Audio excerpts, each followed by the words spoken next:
셀트리온 3사 공매도 세력 3월 동향과 최근 공매도는 달라진 움직임을 보이고 있다. 셀트리온 오늘 플러스 0.88% 상승, 헬스케어도 플러스 0.16% 상승세를 보였습니다.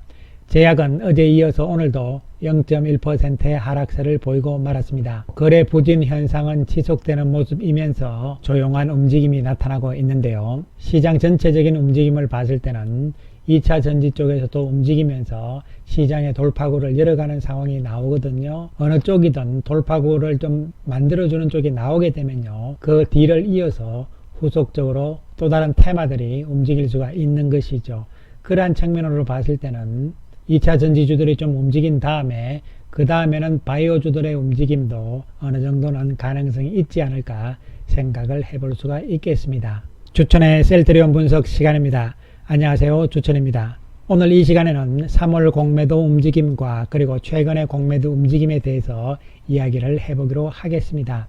먼저 셀트리온은 3월 달에 투자자별 움직임을 보시게 되면요, 외국인들이 3,647억의 매도 우위를 보였잖아요. 물론 이것은 3월 22일 날 블록딜의 영향으로 볼 수가 있는 것이죠. 기관 투자가들이 전체적으로 2천억 이상의 매수 우위를 보였고, 개인 투자자들이 867억의 매수 우위를 보였습니다. 기관 투자 가운데서는 연기금이 937억으로서 가장 많은 매수를 보인 것으로 나타났죠. 연기금 쪽에서는 포트폴리오 차원에서 작년에 많이 셀트리온을 팔았잖아요. 이에 따라서 가격이 낮아진 상태이기 때문에 조금씩 밑에서 거두어가는 매수라고 볼 수가 있는 것이죠. 한편 3월에 셀트리온의 공매도 잔고 추이를 살펴보시게 되면요, 블록딜의 영향으로 3월 22일 날 하루 만에 67만 7천 주가 감소하는 모습이 나왔잖아요. 그 이후에 조금씩이긴 하나마 줄어드는 모습이 나타나고 있는 것은 긍정적으로 평가를 할 수가 있는 것이죠.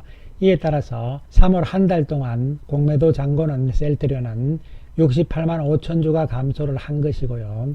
이에 따라서 3월 31일 현재 공매도 잔고는 380만 주대로 줄어들어 있는 상황으로 보시면 되는 것이죠. 그 이후 최근 들어서의 공매도 움직임은 잠시 후에 설명을 드리기로 하겠습니다.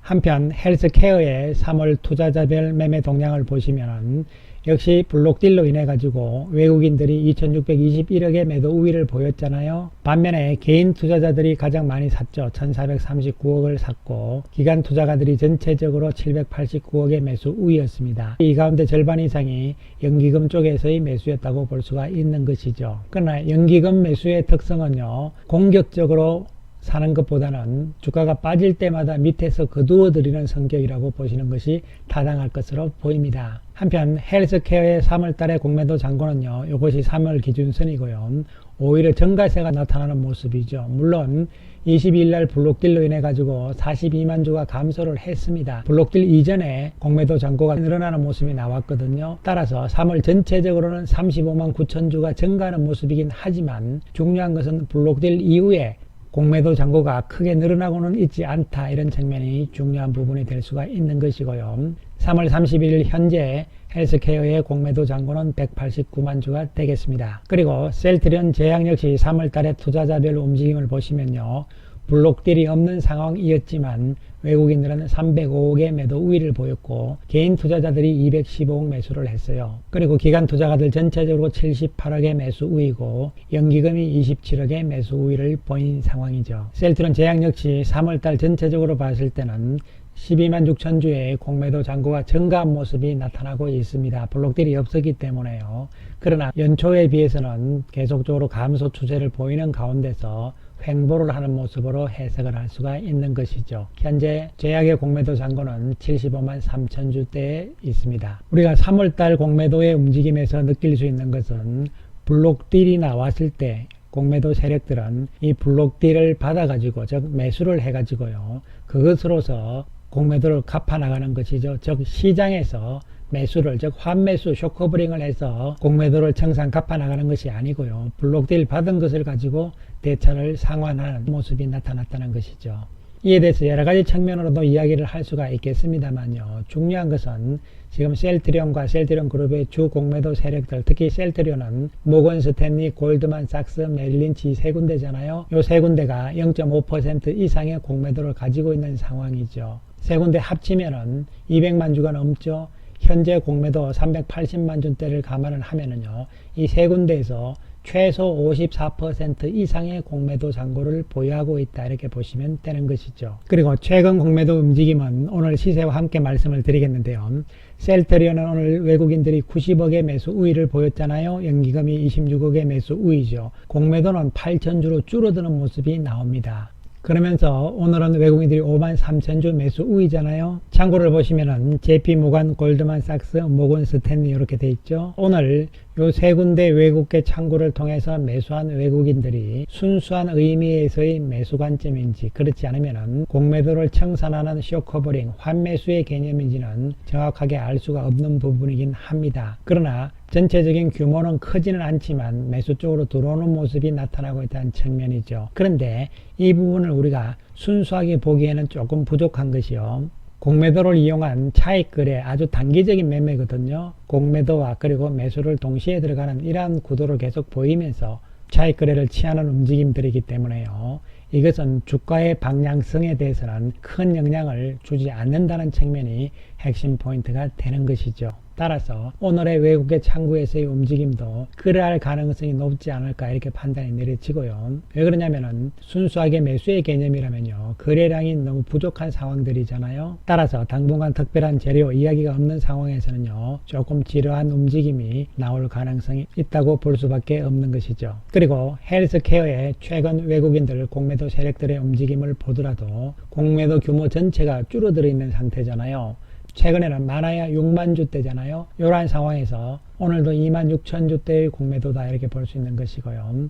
외국인들이 14,000주 매도를 했습니다. 금액으로서는 9억의 매도 우위가 되는 것이고요. 창구별 움직임을 보시면은 UBS 쪽에서 2만 주, JP 모간 쪽에서 6,000주 이렇게 되고요.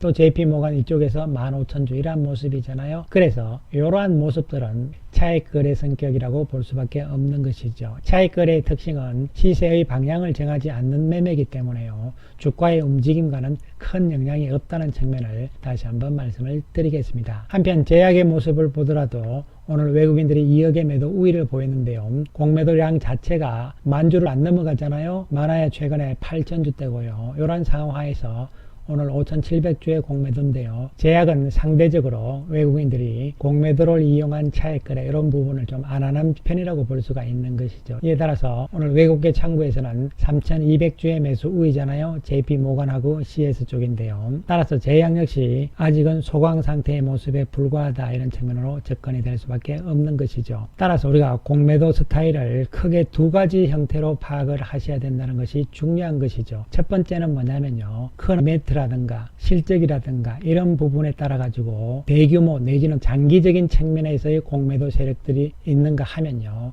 한편으로는요, 매일매일 당일치기 개념에서 차익 거래를 이용한 공매도 세력들도 함께 있다는 것이죠. 최근의 상황들은 단기적인 차익 거래를 노리는 측면의 공매도이기 때문에 큰 의미는 없다고 보셔야 되는 것이죠. 중요한 것은 큰 이벤트가 있어야지 공매도 잔고가 크게 줄어들거나 늘어나는 상황들이 나오거든요. 우리가 잘 알다시피 2018년 4월 달에 공매도가 크게 늘어나는 상황들이 감리가 시작되면서 나온 것이잖아요. 그리고 공매도 금지 기간에 들어와서 공매도가 크게 감소하는 모습이 나온 것이고요. 그 이후에 블록딜이 나오면서 공매도가 또 감소하는 모습이 나왔습니다. 이와 같이 큰 이벤트성 성격의 어떤 것이 있어야 되는 것이죠. 그런데 여기서 중요한 것은 공매도가 추세적으로 감소하기 위해서는 이벤트 플러스 실적이 가미가 돼야 된다는 것이죠. 2010년에 공매도 금지와 더불어서 주가가 많이 올라갔던 것은요, 실적도 뒷받침이 되었기 때문이라고 볼 수가 있는 것이죠. 물론 레키로나주에 대한 기대감 때문에 좀 더 많이 올라가 버렸죠. 오버슈팅을 한 모습으로 볼 수가 있는 것이죠. 2021년에는 레키로나주에 대한 희망이 사라지면서 하락세를 보인 것이고요. 이러한 가운데서 셀트리온의 바이오 쪽의 실적도 작년 2021년은 좋지 않았잖아요. 이러한 것들이 가중이 되면서 주가가 크게 폭락하는 상황들이 나왔다고 볼 수가 있는 것이고요. 올해 들어서는 3월 달에 이제 감리가 종료가 됐잖아요. 그리고 예상치 못했던 블록딜도 마무리가 되면서 일시적으로 공매도 잔고가 줄어드는 모습이 나온 것이죠. 그렇다면 앞으로는 과연 어떻게 돼야 될 것인가? 앞으로도 역시 기본 전제 조건은 실적이 중요한 것이죠. 그런데 실적 가운데서도 주력 사업인 바이오 쪽의 실적이 중요하다는 말씀을 계속 강조를 드리고 있는 것이고요. 그리고 또 한 가지는 이벤트가 있어야 되겠죠. 이런 부분이 바로 앞으로의 합병이라고 보시면 되는 것이죠. 이에 따라서 실적 플러스 합병 이런 것이 함께 가야만 공매도가 추세적으로 감소할 수 있다는 부분을 꼭 생각해야 된다는 말씀을 드리겠습니다. 현재는 공매도 세력들의 움직임도 아직은 실적의 방향이 확고하게 나오지 않은 상태이기 때문에요. 별 큰 움직임은 없는 상태에서 단기적인 차익성의 공매도만 하고 있는 상황으로 판단을 하시면 되겠습니다. 그렇다면 결국은 전제 조건은 실적이고 실적은 주력 사업인 바이오 쪽의 실적이고 결국은 그렇게 되면 원래는 램시마 SC와 유플라임인데 특히 램시마 SC가 중요한 부분이 되는 것이죠. 어저께 말씀드렸던 설명에서 재고 자산에 대해서 여러분 조금 우려하시는 분들이 많으신 것 같은데요. 어저께 보여드렸듯이요. 램시마 SC나 유플라이마나 셀트론에서 생산해서 셀트론 헬스케어로 간 매출액과 그리고 헬스케어가 실제적으로 올린 매출액 이것을 비교를 해봤을 때 차이가 많이 나잖아요. 여기서 나타나는 이러한 금액들이 상당히 크다. 재고가 이렇게 많아가지고 헬스케어가 이거 다 팔 수 있겠느냐 이런 우려심이고 재고가 왜 이렇게 많냐 이런 부분들에 대해서 어저께도 말씀을 드렸지만요. 조금 더 말씀을 드리면요. 램시마 SC와 유플라임의 두 개 다 합쳐서요. 재고는 8,754억이죠. 요 숫자는 21년 12월 결산, 작년 결산의 숫자라고 보시면 되는 것이죠. 그렇다면 셀트론 헬스케어의 작년 전체 재고 자산은 얼마냐 이런 부분이잖아요. 21년 말 헬스케어의 재고 자산은 2조 657억이나 되는 것이죠. 20년에 비해서 311억이 증가한 수치가 되는데요. 여기서 놀라시면 안 된다고 말씀을 드렸잖아요. 왜 그러냐면요. 매출액과 재고 자산을 비교를 해야 된다. 그 배수가 1.2 전후가 적정선이다 이런 말씀을 드린 바가 있죠. 왜냐하면 헬스케어는 유통회사이기 때문에 당연히 물건을 팔 재고를 가지고 있어야 된다고 말씀을 드렸잖아요. 그래서 그 배수를 봐야 된다. 그 배수는 바로 매출액과 재고 자산을 비교를 하는 것이죠. 초창기 2012년 경우에는요. 매출액은 338억 밖에 안 되는데 재고 자산이 6,700억이니까 이 배수가 20배가 넘잖아요. 이때는 초창기에 허가가 나지 않은 상태에서 재고를 쌓아놓기 시작을 한 것이죠. 이것은 팔 수 있는 것이기 때문에요. 그런데 그 이후 쭉 이렇게 보시면요. 매출액의 증가와 더불어서 재고 자산도 같이 늘어나잖아요. 그리고 2016년부터 본격적으로 매출액과 재고 자산의 관계가 유지가 되면서 2 이하로 내려오기 시작을 하는 것이죠. 그러다가 2018년에 조금 2 이상으로 넘어갔다가요. 재고 자산이 매출액보다 2배나 더 많다 이런 뜻이 되는 것이죠. 그러나 최근 들어서는 이 숫자가 줄어들기 시작을 하고 작년에는 1.14배 밖에 안 되는 것이죠. 정상적인 수치는 1.2 전후라고 말씀을 드렸잖아요. 그렇기 때문에 20년과 21년 2년 연속적으로 봤을 때는 2조가 넘는 규모의 재고 자산은 아무런 문제가 안 된다는 측면을 다시 한번 강조를 드리겠습니다. 따라서 지금 재고 자산이 왜 이렇게 많냐 하는 것은요. 옛날 수치를 보고 그런 것이거든요. 즉 2015년 이전의 수치를 보면 그러나 이것도 의약품 쪽은 이것이 말이 되는 것이다 이렇게 생각을 하셔야 됩니다. 어쨌든 간에 이러한 관계에 대해서는 반드시 이해를 하셔야 되는 것이고요. 그리고 이 재고 자산 자체가 문제가 아니고요. 잘 팔아야 되잖아요. 그렇기 때문에 역시 셀트론 헬스케어에서 올해 램시마 SC와 유플라이마를 어떻게 잘 팔 것이냐 이것이 중요한 부분이 되는 것이고요. 이에 따른 전망치도 제가 어저께 충분히 설명을 드린 바가 있습니다. 결론적으로는요. 우려할 상황은 아니라는 것이 결론이 될 수가 있는 것이고요. 1분기 뚜껑을 열어봐야 되는 것이죠. 차곡차곡 상황들을 지켜보자는 말씀을 드리겠습니다. 따라서 지금은 조금 좀 지루한 상황이죠. 어쩔 수 없는 상황입니다. 시간이 필요한 시점이기 때문에요. 하지만 심리적으로 너무 지겨워하실 필요는 없고요. 왜냐하면 지금 부정적으로 보실 이유도 없습니다. 그리고 시장 전체적인 분위기 맥락에서도 지수의 측면보다는 테마주 중심의 움직임이 서서히 나타나기 시작을 한 것은 오히려 바이오주, 셀트리온 그룹주에도 긍정적인 요인으로 한편으로는 볼 수가 있는 것이죠. 따라서 느긋한 마음으로 지금은 지켜보자 이런 말씀 강조를 드리겠습니다. 감사합니다.